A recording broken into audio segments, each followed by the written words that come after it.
In Jordan, the U.S. Secretary of State Antony Blinken met with Palestinian Prime Minister Mohammed Mustafa as part of his Middle East tour, which focuses on the ongoing genocide in Gaza.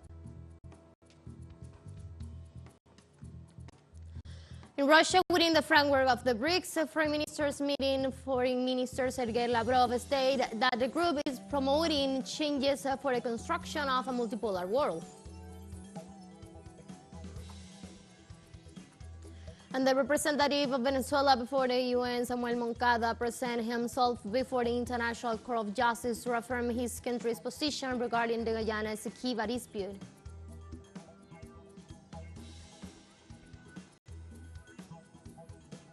Hello, welcome to From the South. Omar Marrero from the teleSUR headquarters in Caracas, Venezuela. We begin with the news. Stay with us.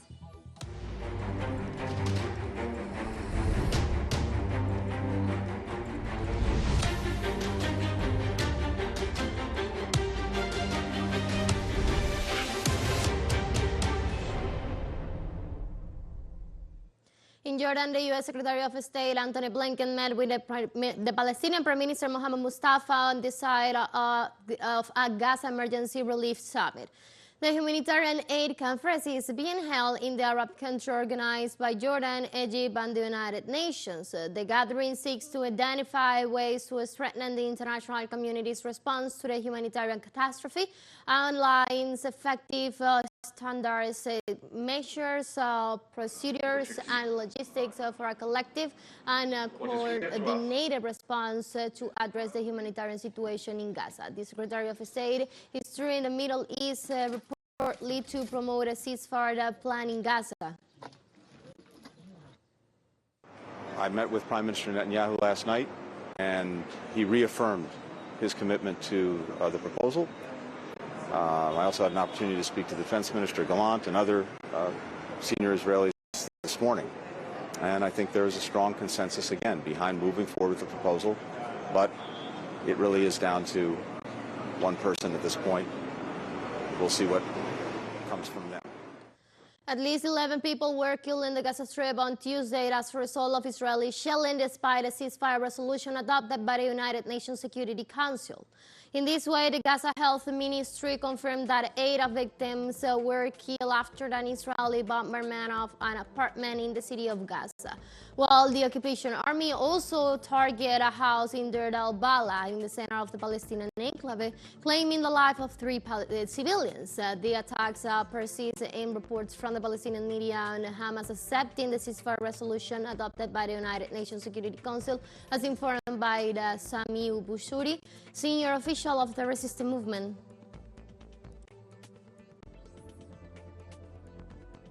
In this context, the Palestinian resistance movement Hamas issued a statement welcoming the resolution adopted by the UN Security Council. The movement praised the fact that the text calls for a permanent ceasefire and the complete withdrawal of Israeli troops, as well as the exchange of prisoners. The UN proposal also includes the reconstruction of the destroyed areas in the Gaza Strip, the return of the displaced to their places of residence, and the rejection of any demographic change, alteration, or the reduction of the territory of the Gaza Strip, as well as the provision of the necessary assistance to the Palestinians. In this regard, Hamas also stressed its readiness to enter into the indirect negotiations in order to materialize the UN resolution.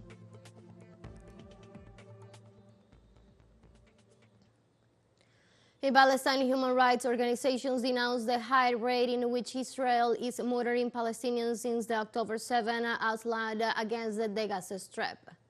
According to data gathered by the organization, the Zionist regime kill rate has ascended to 2,000 Palestinians per month. Especially 3,163 Palestinians were killed in February, 2,790 in March, 1,788 in April, and 1,780 in May. Furthermore, in the period from June the 4th to June the 9th in this year, 605 murders were recorded, with the highest number of deaths being reported after the Nusra camp refugee camp massacre, in which 283 people were killed and 816 injured. The concerning data evidences the ongoing genocide Israel is perpetrating against the Palestinian people. The United Nations suspends humanitarian operation at the U.S. period of the Gaza and the coast following a deadly Israeli operation.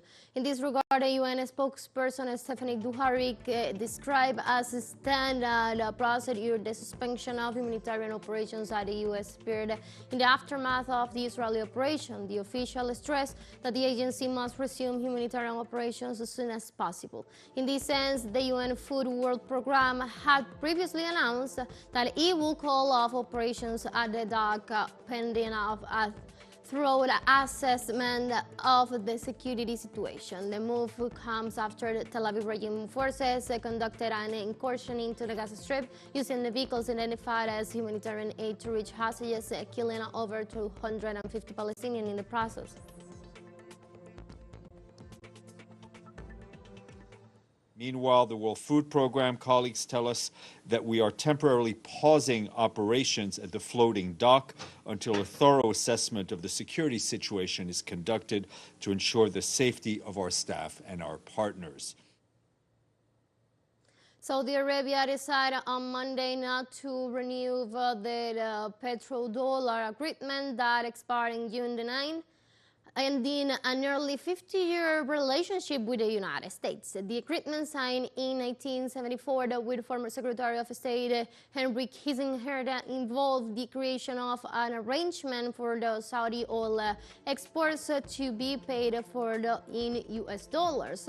As a result of Monday's decision, Saudi Arabia can now sell oil and other goods in currencies such as euros, yens, or yuan instead of exclusively the U.S. dollar. The exchange could accelerate the dollarization process while challenging the dominance of the petrodollar system that has been in place since the United States stopped its currency, the convertibility to gold in 1972. Let's take a very first break, but remember you can now join us on our TikTok account at teleSUR English, where you'll be able to see news in different formats, news updates, and more. Stay tuned for more news.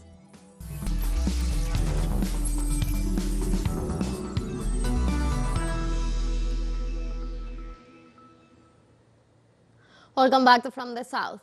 In the United States, all 12 jurors on Monday found Hunter Biden guilty for 3 federal gun possession charges, the first criminal conviction of a sitting president's son.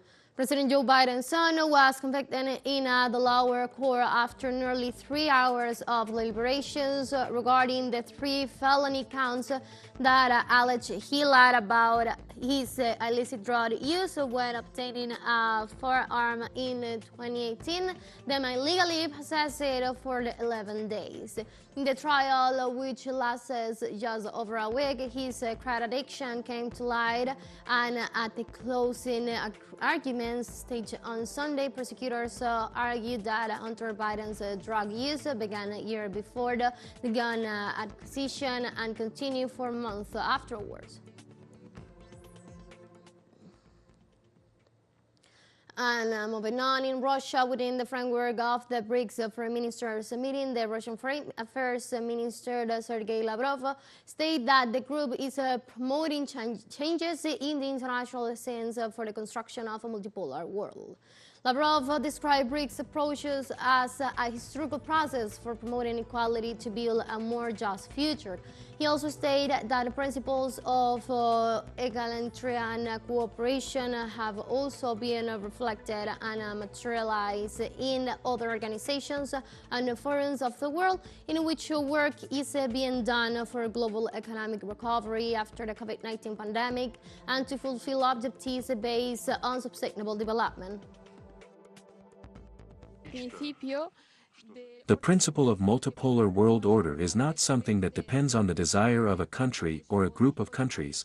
Multipolarity is an objective phenomenon, historical process that is developing, which is impossible to stop even if the West tries to slow down this process in order to preserve its hegemony, proclaimed as the priority objective of the United States and its allies. Russian Foreign Minister Sergei Lavrov denounced the constant efforts of the West to maintain the division of the world into different blocs. They continue to say that it is impossible to change the regime, the world order where the United States has the priority role along with NATO and the European Union, is a neo-colonial mentality that is reflected in everything that the West does collectively. It is precisely the West that tries to divide the world into different blocks. And the governments of Russia and Venezuela signed a memorandum of cooperation in the fight against U.S. sanctions. The document was signed by the Russian Foreign Minister Sergei Lavrov and his counterpart Ivan Hill within the framework of the meeting of the Brics foreign ministers in the Russian city of Nizhny Novgorod. The head of the Russian diplomacy emphasized that the good relations between Moscow and Caracas highlights the effective cooperation in the fields of energy and medicine, while specifying that the agreements will contribute even more to the common works between both countries.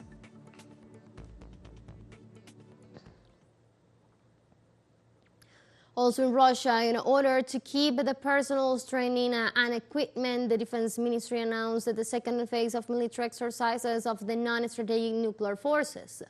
The armed forces of Belarus joined this second stage, which is intended to ensure the defense of the sovereignty and territorial integrity of both countries. A statement released by Russian ministry specifies the soldiers from the two nations will be trained in the coordination of the use of tactical nuclear weapons.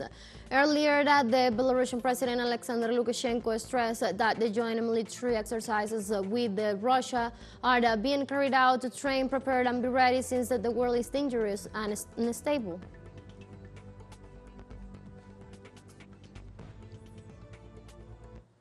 On Monday, the main left-wing parties of France announced the creation of a popular front against fascism and the far right. The meeting was attended by members of La France Insoumise and Socialists, Greens, and Communist parties.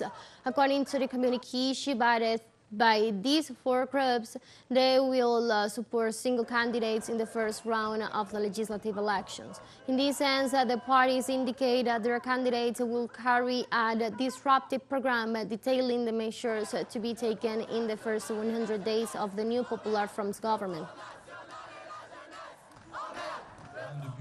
We have just published a first statement, in which we express our will for the great democratic battle that is coming in 3 weeks' time, our willingness to go into this battle together, to propose an alternative to the policies of Emmanuel Macron, and to fight against the far right.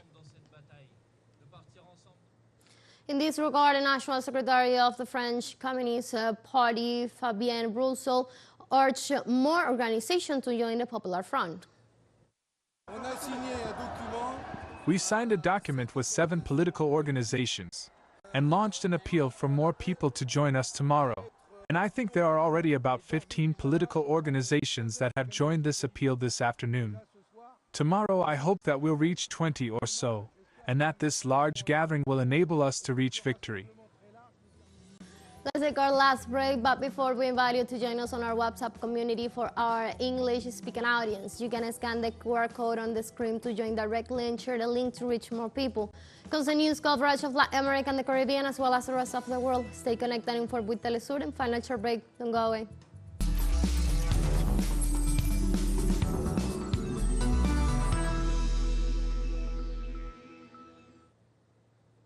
Welcome back.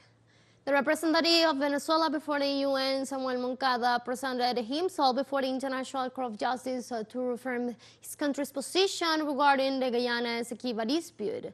In this sense, the Venezuelan diplomat stated that they are at the ICJ following instructions by President Nicolás Maduro and the popular mandate. He stated that they are there to defend the Guayana Esequiba and reaffirm that the Geneva Agreement is the international framework under which the dispute with Guyana needs to be solved. In 2018, Guyana unilaterally decided to approach the ICJ regarding the issues branching the Geneva Agreement's mandate to always proceed with the agreement of both parties. On December 3, 2023, the Venezuelan people gave a clear and forceful mandate to defend the rights that since its birth correspond to Venezuela over the territory of the Guayana Esequiba. In compliance with this mandate and the express guidelines of the head of state, Venezuela has exercised and will continue to exercise the defense of the historical truth in all spaces. The Bolivarian Republic of Venezuela reiterates that it is the Geneva Agreement, the normative framework that must be complied with in good faith, but the parties following international law to put an end to the territorial dispute through a practical arrangement that is acceptable and satisfactory to all parties. In the Netherlands, the representative of Venezuela to the United Nations, Samuel Moncada, affirmed that his country does not recognize the jurisdiction of the International Court of Justice in the territorial dispute with the Cooperative Republic of Guyana over the Guayana Esequiba.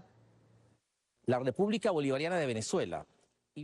The Bolivarian Republic of Venezuela informs about its participation this June 11, 2024, in a meeting convened by the President of the International Court of Justice to discuss the next steps in the process initiated unilaterally by the Cooperative Republic of Guyana.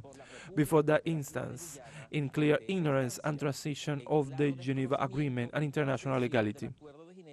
During the aforementioned meeting, Venezuela reiterated its historical position of not recognizing the jurisdiction of the court in the territorial controversy over the Guayana Esequiba, nor of the decision it may adopt on this matter. Therefore, its attendance at this meeting in no way implies the consent of Venezuela nor the recognition of the said jurisdiction. The Venezuelan high diplomat reiterated an invitation to the government of the Cooperative Republic of Guyana to resume talks for a mutually acceptable arrangement. Venezuela ratifies its solid commitment to defend national territorial integrity over the Guayana Esequiba. At the same time, it makes a new call to the Cooperative Republic of Guyana to return to the negotiating table to make effective the acceptable and satisfactory practical arrangement for both parties to which they committed themselves in the Geneva Agreement. The son of the Venezuela is born in the Esequibo, June 11, 2024. Also in Venezuela, President Nicolás Maduro denounced attempts by the United States to destabilize peace and democracy in the country. During his program, Con Maduro Más, the president denounced the destabilization attempts by the U.S. imperialism by the sneaking Colombian hitmen and drug traffickers into the country.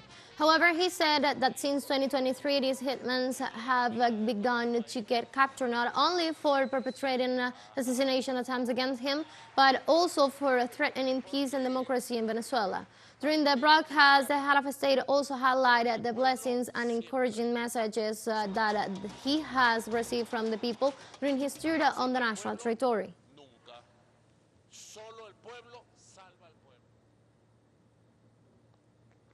Still in Venezuela, the datos the research and opinion analysis consulting firms conduct a nationwide public opinion survey in June in view of the presidential elections to be held on July the 28th. When I asked the question if the elections were held today, who will you vote for? The respondents showed a clear preference to the candidate Nicolás Maduro of the Gran Polo Patriótico, with 58.1%, a percentage that almost triples the opposition's candidates, with the highest preference in the survey, Edmundo González Urrutia, presidential candidate of the United Democratic Platform, who obtained 23.8%, and Benjamin Rauseo, the candidate for the National Democratic Confederation, with 4.2%. Other candidates obtained this result of 2.1% or less.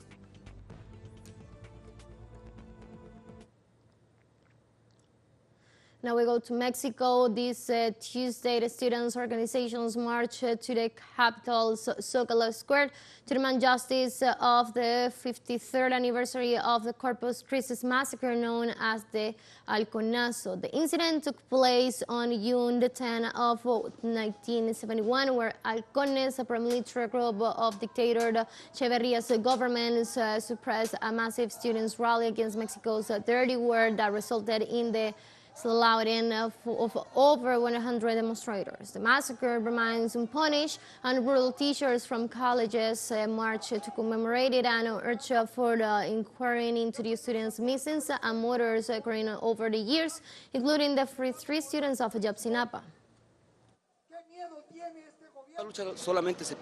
A fight is only lost when it is forgotten, and the fact that we are here means that the fight will never die. So for me, and for the majority of the college students' comrades from rural Mexico, it is important because the leaders continue to grow, they continue to grow constantly, and that is what prevents the problems for the government from ceasing. We have a slogan that says that if there is no peace for the people, there is no justice for the government.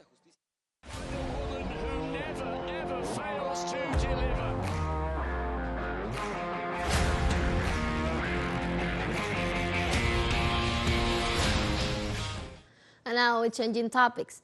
For 5 days before the start of the Paris 2024 Olympic Games, the French swimming team has decided not to train in the Seine River because of the pollution levels still recorded. The sports delegations remain concerned about the unhealthy water of the Seine, whose pollution level still exceeds the international standards for an Olympic competition. This is why the French swimming team has once again cancelled one of its open water training sessions in addition to the strong currents, and in particular the deterioration of the water quality due to the rains recorded in May. These setbacks jeopardize the holding of the triathlon and freestyle swimming events in the Seine. One of the major challenges of these Olympic Games. And in Syria, the event Athletes of the Future began where more than 400 children from the northwest of the country will compete in various sports. Let's see. In the run-up to the Paris 2024 Olympic Games, more than 400 children from the city of Azaz, northwest of Aleppo in Syria, will showcase their sporting skills at the Athletes of the Future event organized by a local charity. Participants in these games will compete in a variety of sports during the month of June, including football, table tennis and athletics, disciplines in which they have been training for several months. It should be noted that most of these children live in rural areas of the town, while the organizers also highlighted the potential of these young athletes in the face of major commitments. And with that story, we have come to the end of the news brief, but you can find these and many other stories on our website at telesurenglish.net. You can also join us on our socials. We're on Facebook, on X, and on Instagram as well. For TeleSUR English and from the South, I'm Marrero. Thank you for watching.